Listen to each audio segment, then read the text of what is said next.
Olá, esse é o Exo Santos Dumont 1, que foi utilizado dentro da Arena do Corinthians para dar o chute de abertura da Copa de 2014.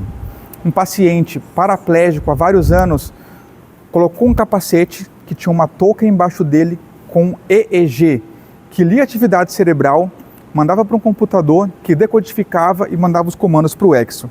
Então o Exo foi capaz de se posicionar, dar o chute de abertura e o paciente sentiu a bola ao chutar, pois embaixo do pé dele tinha sensores tanto na ponta do pé quanto na sola, que dava feedback tátil no braço do paciente. Depois dessa versão, tivemos o Exo Santos Dumont 2, que era um pouco mais robusto, um pouco mais bombado, entre aspas, com novas peças e está localizado num outro auditório. Nesse projeto, foram 156 pessoas trabalhando ativamente durante 9 meses, mas o trabalho surgiu muito antes e continuou ainda muito depois, e todos os pacientes que participaram do projeto passaram a ter melhoras metabólicas e ganharam de novo alguns movimentos abaixo da lesão. Alguns pacientes, inclusive, conseguiram dar alguns passos suspensos no ar. Se você quiser saber mais a respeito, quiser ajudar a desenvolver esse projeto, nos procure aqui em Macaíba, no Instituto Santos Dumont, onde nós temos um mestrado em neuroengenharia. Até a próxima. Tudo bem, pessoal? Aqui a gente está no Instituto Santos Dumont, mais uma vez, hoje para entrevistar o Fabrício Brasil, que é meu orientador do mestrado, foi meu orientador do mestrado. E a gente vai começar mostrando um pouquinho, falar um pouquinho do Instituto, o que é feito aqui, que é um lugar muito bacana que existe no Rio Grande do Norte, que muito pouca gente conhece. Tenho que apresentar o Fabrício. Fabrício, por favor, você fica à vontade para falar um pouquinho da sua formação e como que você chegou aqui, um pouquinho da história do Instituto. Legal, é um prazer, Mário, estar aqui contigo, cara. O Mário foi meu aluno de mestrado em neuroengenharia e um pouco da minha trajetória, eu fiz engenharia elétrica de graduação, mas eu tinha um sonho também de fazer medicina. Eu fiquei ali na dúvida, faço uma engenharia, faço medicina, acabei optando por engenharia, já pensando numa pós-graduação em engenharia biomédica, que naquele momento, eu sou um pouco mais velho já, né? Naquele momento não tínhamos graduação em engenharia elétrica do Brasil. Eu tinha um lugar apenas, não me recordo. Então optei por fazer engenharia elétrica, quis ingressar, né? Ingressei em engenharia biomédica na UFSC, mas acabei trocando para engenharia mecânica, mas em um projeto da engenharia biomédica. Eu testei aneurisma, então teste de fadiga, para testar endopróteses que são utilizados para aneurisma. Fiz uma máquina que simulava 10 anos. Mostrei o vídeo, né? E durante meu mestrado eu me encantei com interface cérebro-máquina, e isso é uma área da neurociência. Então acabei optando por fazer doutorado em neurociências no Instituto Max Planck, na Alemanha. Passei 4 anos e meio lá.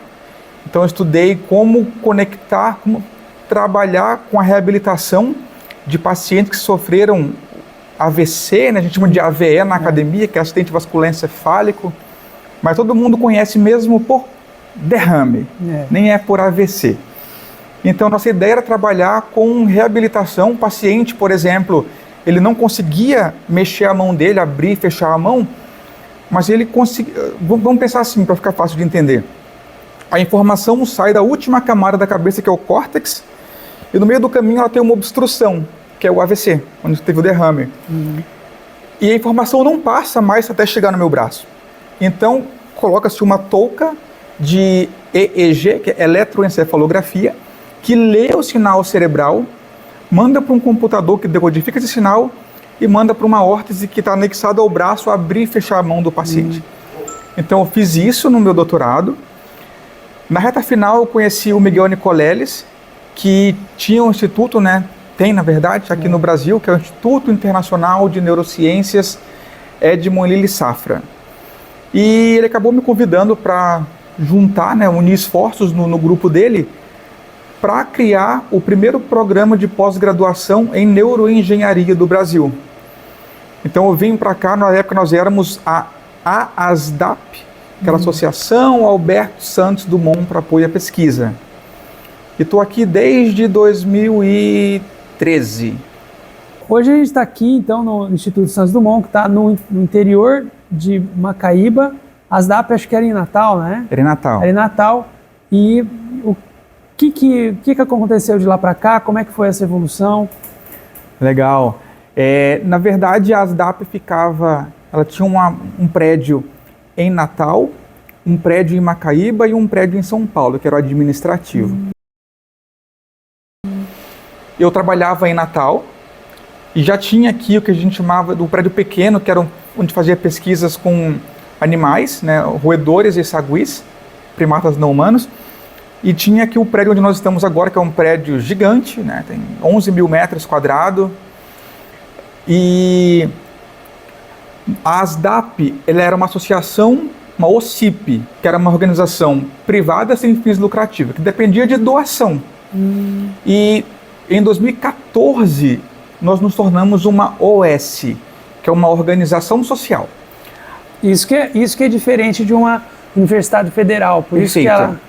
Hoje nós somos uma instituição privada, sem fins lucrativos, mas quem nos paga agora é o MEC. Então nós não dependemos mais de doação de pessoa física, né, de indústrias, de pessoas jurídicas. Quem nos paga é o MEC, mas nós não temos a estabilidade da universidade, os professores, pesquisadores, funcionários, né? Nós temos um mestrado em neuroengenharia, uma residência multiprofissional da saúde com a pessoa com deficiência.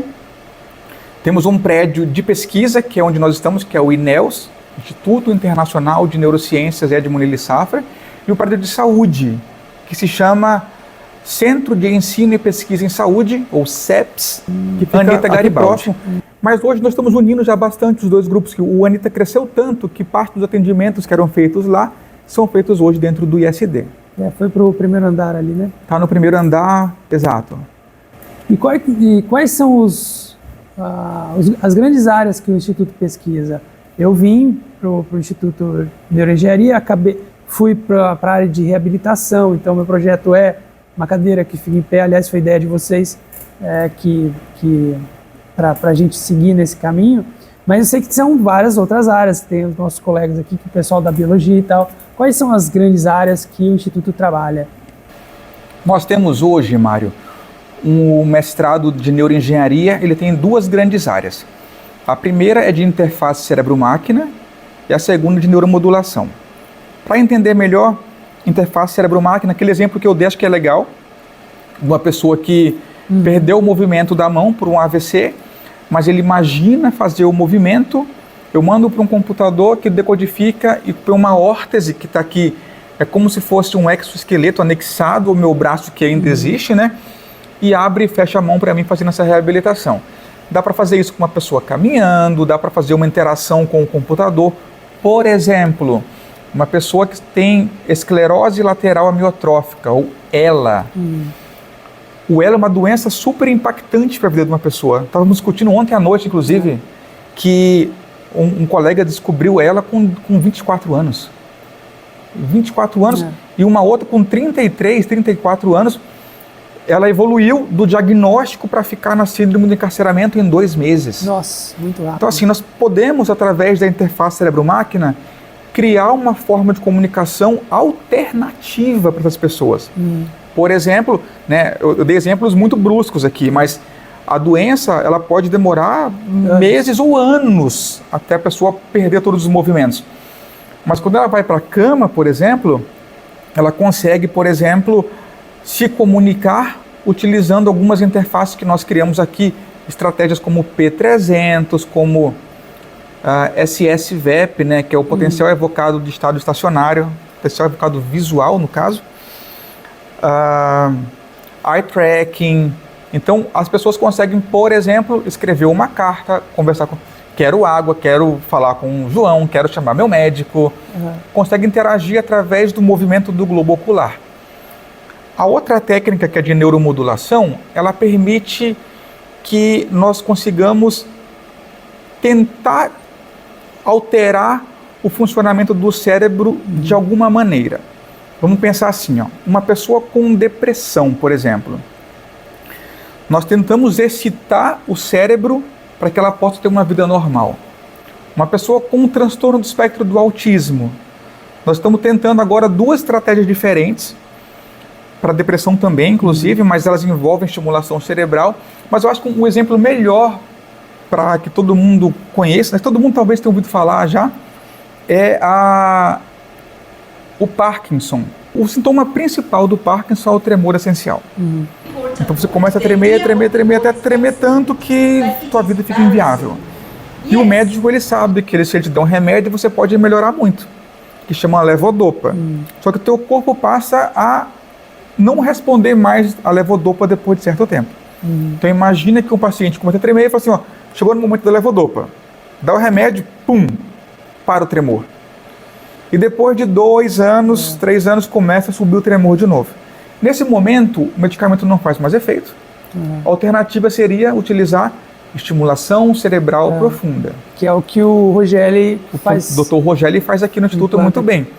Que é uma estimulação de um eletrodo desse tamanho aqui, ó, que vai dos 2 lados da cabeça até chegar numa área profunda, perto do tálamo, uma substância negra, para fazer uma estimulação para que o paciente melhore.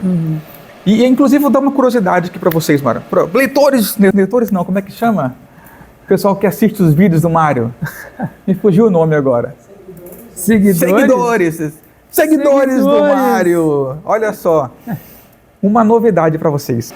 Eu falei sobre o neuromodulação utilizando DBS, mas nós aqui em Macaíba, no interior do Rio Grande do Norte, do lado de Natal, nós somos o primeiro grupo do mundo a fazer uma estimulação alternativa, né, que é o DBS, que é a estimulação medular, em primatas não humanos. Nós pegamos um animal, simulamos o Parkinson nesse animal, o animal passa a desenvolver os sintomas do Parkinson, e ao invés de fazer uma estimulação cerebral profunda, nós fizemos uma estimulação medular. É uma estimulação muito menos invasiva, mais simples, recuperação mais rápida, menos transtornos, etc. Tudo de melhor. E os resultados foram melhores do que o DBS. E tudo isso feito pela primeira vez em primatas não humanos aqui em Macaíba. Então, são as 2 grandes áreas, né? ICM, interface cérebro-máquina, e neuromodulação. Também tem mais coisa que nós fazemos no ANITA que a gente pode conversar mais pra frente. E tem o pessoal da biologia de base, né? Excelente pergunta, Mário. E assim, eu acho muito legal, porque normalmente as pessoas elas querem ver uma aplicação prática, né? Que assim, olha, eu citei o exemplo do interface cérebro-máquina, do paciente com AVC. É muito fácil você conseguir ver uma pessoa que não mexe o braço, coloca um capacete, uma touca de EEG, de repente ele mexe o braço, nossa, que legal. Isso chama ciência aplicada. Mas sem o pessoal que nos dá retaguarda ali, que faz a ciência básica, a gente não faz nada, cara. Que vai entender como que aquela região do cérebro conversa com aquela outra região e como é que isso... Exato. Que é muito difícil. Então, né? aqui nós fazemos uma ciência translacional, que é a ciência que vai desde a pesquisa básica, você vai estudar o neurônio, vai estudar o cérebro, você disseca o cérebro depois de fazer um experimento, ver o que aconteceu com a área estimulada, e você vai desde a ciência básica até a ciência aplicada, para você fazer a aplicação prática no paciente, por exemplo. Tem toda uma regulamentação em cima disso, que tem que ter esse cuidado, existem regras, você não pode sair fazendo do jeito que quer, então o Instituto tem que seguir toda uma regulamentação importante em cima disso, né? E toma tempo, é bem complicado, por isso que precisa de muita gente, né? Muito legal, Mário, e muito importante que você citou, porque nós não fazemos nada aqui, nem animais, nem em humanos, sem a aprovação do Comitê de Ética em Pesquisa, do CEP, ou no caso do animal, CEUA, Comissão de Ética de Uso de Animais, eu acho. Então nós precisamos aprovar tudo antes de fazer qualquer teste prático. Sim. Muito importante. E sobre os pacientes que a gente tem aqui, quais são porque assim, o Instituto também presta alguns serviços de reabilitação, esse tipo de coisa, para pessoas até da região. que também participam de algumas pesquisas, mas eles vêm também para buscando esperança, buscando melhorar a sua qualidade de vida. Como é que o Instituto se interage com a sociedade nesse sentido? Nosso prédio de saúde, ele é um centro de excelência, né? Pelo SUS, inclusive, parabéns ao SUS. Os pacientes que vão lá ficam encantados conosco, mas eles são um atendimento de encaminhamento apenas, né?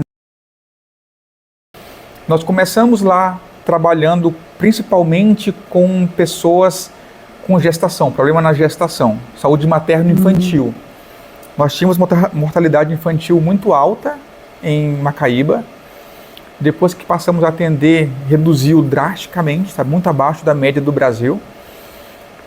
E aí nós nos tornamos um CER, que é um Centro Especializado de Reabilitação. Primeiro era um CER 3, agora é um CER 4, que é o máximo que existe, que abrange as 4 grandes áreas de atuação, que é a saúde física, saúde mental, auditiva e visual. Então, na saúde mental, por exemplo, trabalhamos com pessoas com transtorno do espectro do autismo, microcefalia. Na doença física, inclusive nós estamos criando aqui, notícia de primeira mão, segunda mão talvez, mas é recente, nós estamos criando uma oficina ortopédica para atender todo o estado do Rio Grande do Norte. Eu lembro, você me falou do projeto, lá no segundo andar, vai ser no segundo andar, nós vamos lá colocar janelas de vidro em todo o trajeto, para que todo mundo que estiver passando vai estar vendo ali a oficina trabalhando, criando próteses, criando órteses, tentando fazer melhorias para os pacientes do SUS. E ao lado da oficina ortopédica, nós vamos ter o nosso laboratório de neuroengenharia voltado para a oficina ortopédica. Então, ao invés de criar o que o pessoal já faz, né, que é super legal, tá? Não estou criticando não, cadeira de roda, órteses, próteses, nós vamos tentar soluções novas que vão realmente impactar o mercado, ajudar o SUS, ajudar os pacientes com tecnologia de ponta. Porque um dos problemas que nós temos hoje no país, eu acho que é muito do que nós produzimos, ele fica fechado dentro da academia. Ele se torna uma dissertação, uma tese de doutorado, uma monografia, um artigo em publicação científica ou um livro. E vai para a gaveta. E vai para a gaveta. É claro que a ciência evolui a partir daí, mas nós percebemos e nós queremos fazer algo mais. Nós queremos fazer, levar, encurtar esse desenvolvimento. Você tem ali o estado da arte, que é a tecnologia mais avançada, que fica dentro da academia, só assim, em pesquisas experimentais, mas não chegam na população. É interessado, está pensando está escolhendo o que fazer, pessoal mais novo, que está escolhendo e quiser trabalhar com neuroengenharia, quiser trabalhar nessa área, qual o perfil? Qualquer um pode fazer? O que a pessoa precisa ter? E até para falar para todo mundo da população no Brasil inteiro, para vir conhecer aqui, e qual o perfil de uma pessoa para poder vir para cá? Se você tem vontade de cursar neuroengenharia ou saber um pouco mais, nós trabalhamos principalmente com pessoas formadas nas áreas de biológicas e de exatas. Antigamente era só engenharias, mas abriram um espectro para a gente agora. Nós tínhamos que aceitar alguém de engenharia ou biológicas. Em biológicas envolve ali saúde, medicina, enfermagem, físio, etc. E tinha que ser engenharia, mas agora está exatas, eles abriram um leque um pouquinho para a gente. Então todo mundo que é formado aí em física, ciência da computação, TI, são cursos superiores que têm uma duração aí de 4 anos ou mais, podem estudar conosco. Que joia, joia. Então é um leque gigantesco para muita gente. E voltando um pouquinho na parte dos projetos, que projetos você dá aula de empreendedorismo aqui também no Instituto, e conta um pouco dessa parte, como é que é pegar ideias que vocês estão desenvolvendo aqui e transformar em startups para conseguir levar isso para a população. Mário, é uma dor que eu tive, eu acho que assim, várias pessoas devem ter a mesma dor, sabe? Mas me incomodava muito saber que a gente fazia coisa muito legal. Quando a gente ia dar palestra, todo mundo olha assim e fala assim, nossa, que legal, que solução. E vira somente uma publicação científica, vira apenas uma dissertação e não chegava na população. Então, isso me incomodava muito. E até tem um colega nosso que chama Leandro, né? Sim. Amigo seu. Leandro Matos. Leandro Matos. O Leandro, ele tem uma definição legal sobre o que é inovação. Eu até quando ele me chamou para um evento uma vez em São Paulo, eu perguntei lá no evento, falei, o que é inovação? Deu um monte de exemplos teóricos na tela. Eu falei, o Leandro tem uma definição mais legal aqui. Inovação é emitir nota fiscal. Que é uma brincadeira, obviamente, mas eu acho que nós precisamos ter essa mentalidade de tentar produzir alguma coisa que chega na população, que chega no mercado. Então aqui esse estalo me deu quando nós fizemos uma publicação, fizemos um trabalho super legal, né? Voltando atrás ali que eu dei o exemplo do meu doutorado, o paciente tinha que usar o EEG na cabeça, ler o sinal, mandar para uma órtese e abrir e fechar a mão. Era um equipamento super grande, super potente, super complexo de utilizar, tinha que estar coberto, não podia pegar luz nem nada e super caro. Falei, Romeu, como eu fui meu aluno de mestrado, falei, Romeu, eu quero fazer isso aqui barato. A minha ideia era pegar, para imaginar mais fácil, como se fosse uma folha de papel que você dobra na metade a folha de papel. Falei, vamos pegar uma folha de papel, um motorzinho que empurra aqui para abrir e fechar a mão. Só que o Romeu é teimoso. Ele falou, não, que é isso, eu sou engenheiro mecânico. E ele fez um monte de ideia super legal, um monte de desenhos que nós discutimos muito, até chegar numa versão que era possível todo mundo fazer em casa, utilizando motor que você compra em qualquer lugar, impressão 3D, tecido de véu de noiva, tule e cabos Bolden. Sabe o que é cabos Bolden, Mário? O Bolden é aquele de bicicleta, não é? Fio de freio de bicicleta. Freio de bicicleta. Fizemos, e a gente, no nosso trabalho, no nosso paper, nós ensinamos a fazer. Quem quiser fazer o seu próprio, está aqui, ó. Só que aí veio mensagem de Israel, do Uruguai, do Canadá, de 2 lugares da Europa que eu não me recordo quais são, não sei se é França e Espanha, mas assim, 2 lugares da Europa, mas do Oriente Médio ali, fala assim, ó, eu não quero fazer em casa, eu quero comprar. Nossa. Eu quero comprar, como é que eu compro isso? Imagina, mas cara, mas é óbvio, você está querendo ensinar uma pessoa que tem 60 anos, 70 anos, a pegar uma impressão 3D, cabos Bolden, solda, é meio óbvio. E aí nós vimos assim, olha, existe mercado que tem interesse em comprar. Então veio aquele estalo assim, ó, vamos criar uma startup. Sim. E aí nós criamos essa startup, que chama BrainExus. Sim, a BrainExus. Que ela serve para a reabilitação de pacientes que sofreram principalmente o AVC, né, que eu falei, o derrame, mas também nós já testamos com pacientes que levaram um tiro na coluna e tem lesão parcial. Testamos com pacientes que têm um problema de caminhar no pé. Então, todos eles funcionam. Então, tem a reabilitação da mão e o do pé, que levanta a ponta do pé para caminhar.